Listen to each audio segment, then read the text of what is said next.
The Mars Cazimi on January 9th at 7:40 a.m. Eastern Time, and this is happening at 19 degrees of Capricorn.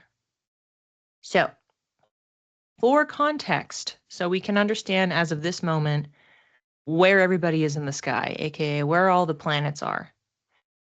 It is Capricorn season, which means the sun is in Capricorn.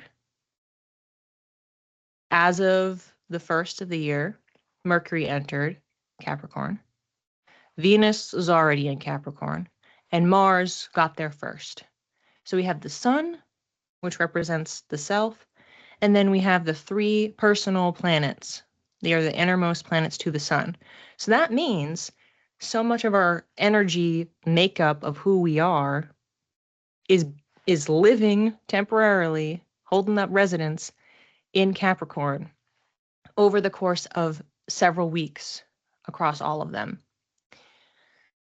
So, other context is that on Tuesday, we had the Venus Cazimi, and that was at 16 degrees of Capricorn. So as we can see, the sun has moved between Tuesday and Friday. The sun will move 3 degrees, so it'll be at 16, and then it'll get to 19.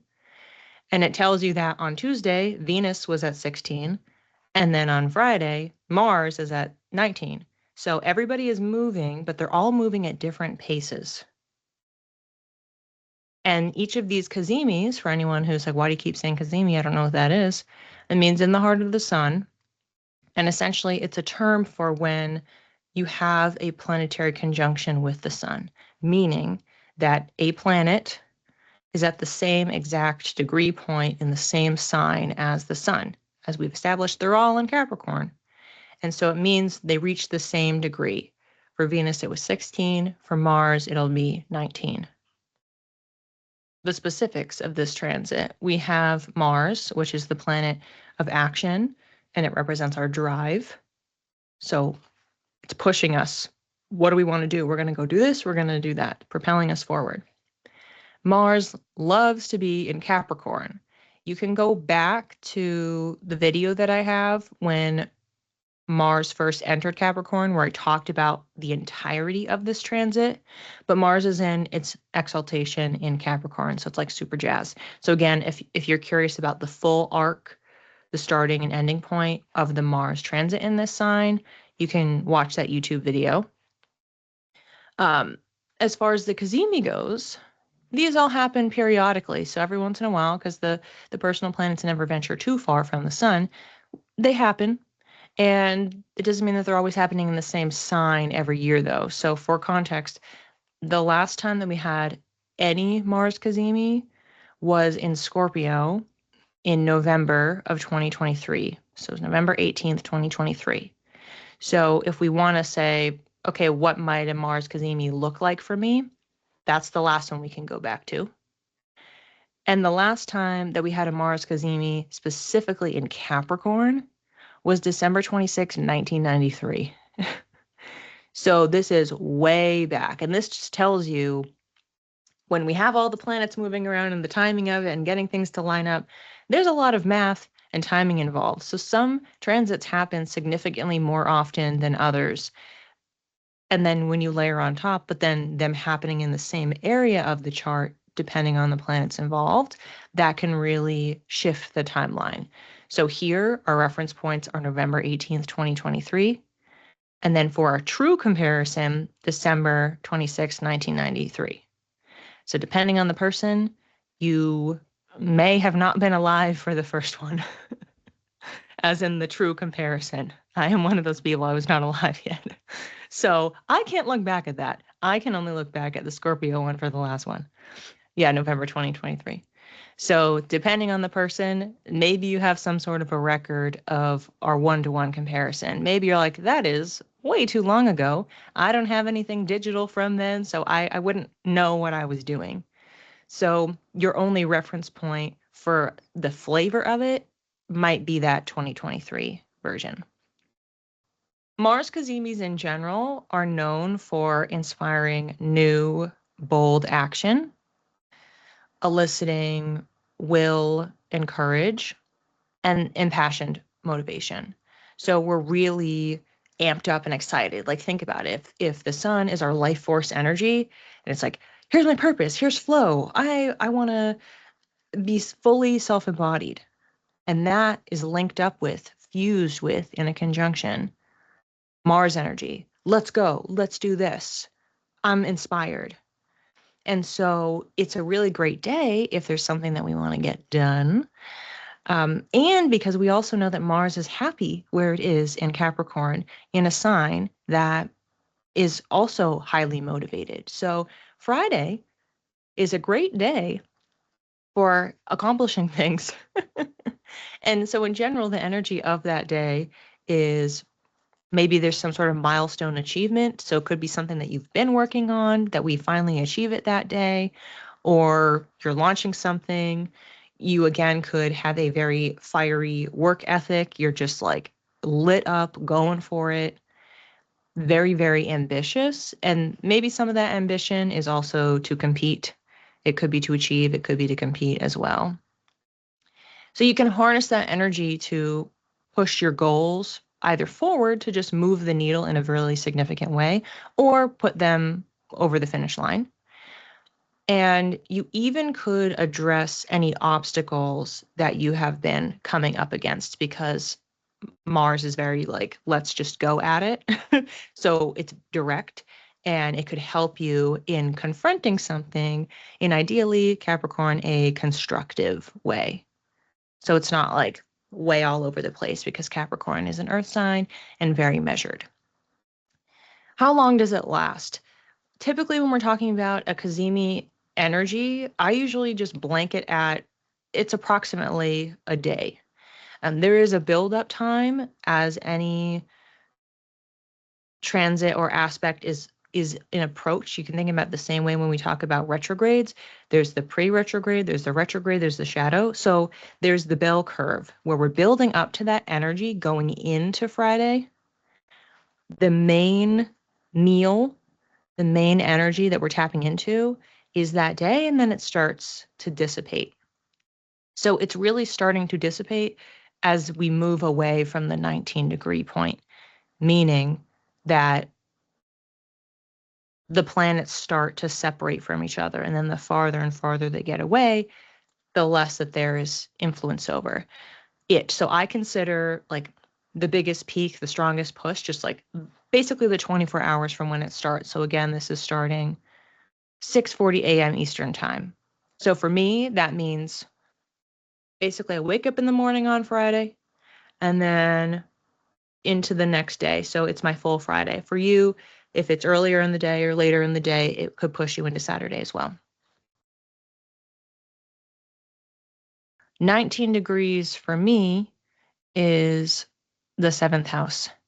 So that would mean I could have really, really great forward action, accomplishing goals related to long-term relationships. That could be, if we're talking about, so I'm not in a romantic partnership with anybody. So if this was in my fifth house, you could say, oh, well, maybe it's like about dating or something. So I kind of think for me, based on current circumstances, that part of it doesn't apply. Unless it's long-term committed partnerships and it's not really with family, it's in other areas. So basically for me, I already know that's out. So the only thing that would apply for me on that lens is I could make some progress with professional or business partnerships and maybe resolving some sort of an issue. As I am talking about this, for anybody who has watched the week ahead reading for this week, I am pretty certain. Yeah, it was, I think it was for the second reading.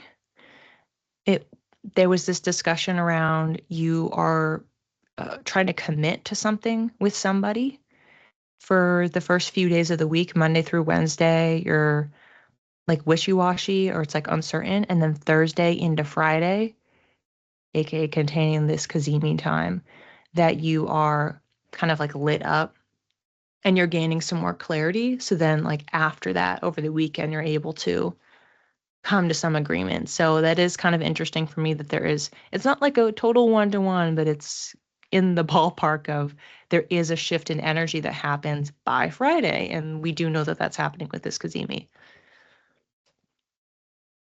All right, so in the chat we have third house. So Z, that could mean that you are, again, third house is about communication. It's also about technology. So you could be initiating a conversation. You could be trying something new technologically. So maybe you are setting up a new device or network or system or means of being able to communicate with other people. You're creating the structure, Capricorn, for that. Z, so you have a Capricorn sun. Happy birthday. Capricorn sun and Capricorn Mercury, then that means you're going to want to look at those degree points because we have a lot of planets moving through Capricorn. So you can go to, as an example, AstroSeek has a transit tool. You can layer on top like what is happening with your natal chart. So let's say your sun is at 14 degrees and your Mercury is at 23 degrees. Then what you can do is see what dates each of the planets are going to go over them. That's going to give you a lot of you're going to have 8 activations happening. And that kind of gives you some extra heightened energy beyond what's going on here. So it's a lot. Capricorn season plus when Mars first went in, like you almost have kind of like this extended period of time over the course of a couple months where you have so much energy in this area of life. So clearly in communication, in how you're talking to other people. Also, it includes siblings and your neighborhood, and then the technology as well. I feel like I'm writing with more confidence. So you can think about it like this. Mars has been there for some time. Mars is like, I'm just going to do it. I'm just going to write. So that could be helping with some of the confidence. And then having Venus in there, there's flow, there's ease. So you're maybe more relaxed at the same time. So you're like, I'm just going to write. And it's like, and writing can be fun. And then now, as of the first, we have Mercury there. And so your mind is really oriented towards really that sharp, clear, solid language and lending itself into that area as well. So it makes a lot of sense that you're like feeling good about it. Okay, I literally almost said sun is at 3 degrees, and I didn't choose that because that's a degree point later in class. And I was like, well, I'll choose a different degree point. But of course, your sun is at 3 and Mercury's at 22. Okay, so I was only one off. That was pretty good. Yeah, so those that would be what you want to look at. 10th house is career. So that could mean some sort of forward action. Maybe the first thing that is coming to mind is like taking steps toward trying to get a promotion. Like having a conversation or starting some brand new initiative that you know is going to help like build your resume, help you in the long term in your career, begin that project. And also, if it's not specifically career related, the other side of the 10th house is reputation. So again, it's initiating some sort of a project, some sort of an initiative, or moving the needle on an initiative that shifts how you would be known by others. So you're able to become somebody who does this, does that, does these other things. What if I'm not working? Yeah, exactly. So if it's not job based, then it's like your life arc based of what are you known for contributing.